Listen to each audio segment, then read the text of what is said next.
अब आप लोगों को inverse of a matrix find out करने पर एक कॉन्सेप्ट टेस्ट का आंसर निकालना है। क्वेश्चन कुछ इस प्रकार से है। अभी तक सीखे हुए मेथड्स को यूज करके आपको इसका आंसर निकालना है।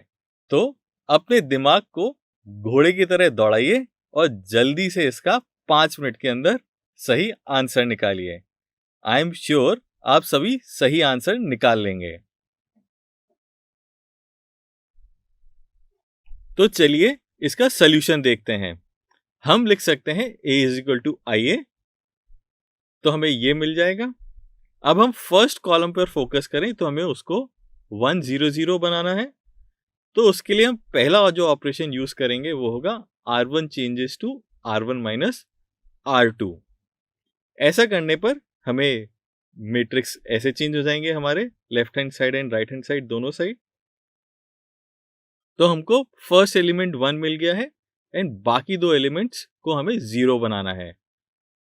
नंबर ऑफ स्टेप्स को रिड्यूस करने के लिए हम एक साथ दो ऑपरेशंस को भी यूज कर सकते हैं। जैसे कि यहाँ पे अगर हम R2 changes to R2 minus 2R1 and R3 changes to R3 minus 3R1 use करें तो हमें नया matrix left hand side and right hand side में इस प्रकार से मिल जाएगा। तो हमारा फर्स्ट कॉलम तो हमें 1 0 0 मिल गया है। अब हम सेकेंड कॉलम पर फोकस करेंगे और सबसे पहले इस वाले एलिमेंट को 1 बनाएंगे। तो वो हम कर सकते हैं बहुत ही simply by doing R2 changes to half of R2। ऐसा करने के बाद हमें ये मैट्रिक्स मिल जाएंगे। नेक्स्ट हम वापस दो ऑपरेशंस एक साथ लगाएंगे, R1 changes to R1 plus R2 and R3 changes to R3 plus 2R2। ऐसा करने पर हमें कॉलम 1 के भी बाकी दो एलिमेंट्स 0 एंड 0 मिल जाएंगे। यहाँ पर ध्यान देने की बात यह है कि जब भी हम साइमल्टेनियस ऑपरेशंस यूज करते हैं तो हम ऐसे रोज या कॉलम का कॉम्बिनेशन यूज करते हैं जो कि उस ऑपरेशन में चेंज नहीं हो रहे हैं। जैसे कि यहाँ पे हम देखें, जब हम R1 changes to R1 plus R2 use कर रहे हैं and R3 changes to R3 plus 2R2 use कर रहे हैं तो हमने R2 का कॉम्बिनेशन दोनों जगह यूज किया है बिकॉज दोनों ऑपरेशंस में रो 2 सेम है, वो चेंज नहीं हो रहा है। हम यहाँ पे R1 changes to R1 plus R3 नहीं लिख सकते थे क्योंकि R3 साइमल्टेनियसली चेंज हो जाता। सिमिलरली यहाँ पे हम R3 changes to R3 plus 2R1 नहीं लिख सकते थे बिकॉज R1 भी इसी स्टेप में चेंज हो रहा है। अब हम थर्ड कॉलम पर फोकस करते हैं।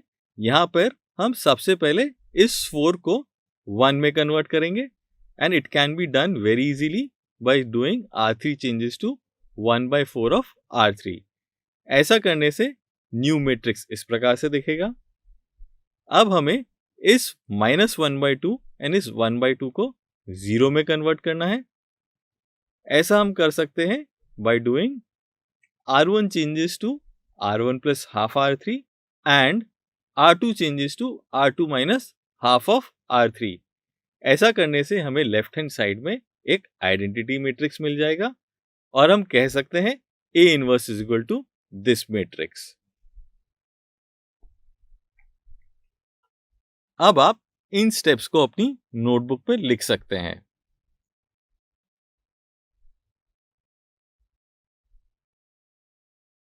अभी तक पढ़े हुए कॉन्सेप्ट की समरी कुछ इस प्रकार से है। सबसे पहले हमने एलिमेंट्री ऑपरेशन सीखे जिसमें हमने 3 रोज ऑपरेशन एंड 3 कॉलम ऑपरेशन सीखे। फिर हमने इनवर्स निकालना सीखा मैट्रिक्स का।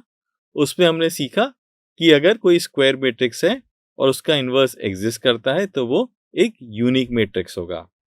साथ में हमने ये भी जाना कि रेक्टेंगुलर मैट्रिक्स का इनवर्स एग्जिस्ट नहीं करता है।